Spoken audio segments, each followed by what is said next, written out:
swamped, swamped, swamped. Doing it like something again. Doing it like something again. Doing it like something again. Swamped, Doing it like something again. swamped, Doing it like something again. swamped, Doing it like something again. swamped.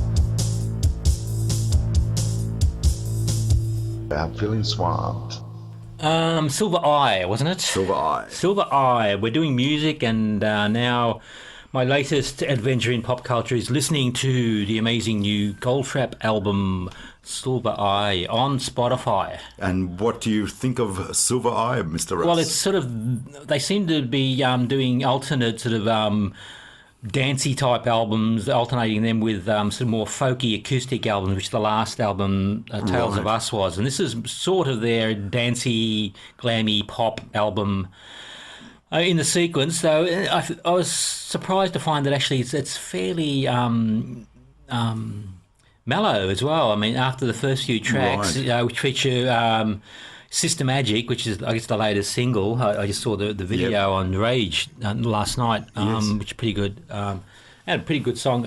It gets fairly mellow and then it's almost ambient-y, and which was a bit of a surprise. So a bit of a departure from that usual pattern of... They seem to be mixing it up a bit on the actual specific albums. So, it's just early days at the moment. But, another enjoyable Frapp album, though I guess...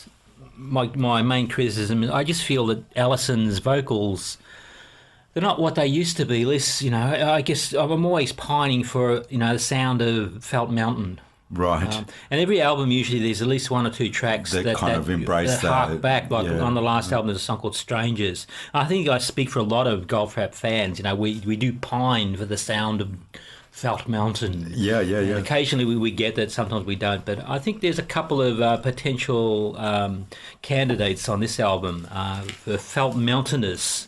But I guess being first listen through, Russ, it might take a couple of listens. It always does. But so far, very positive experience. Yeah.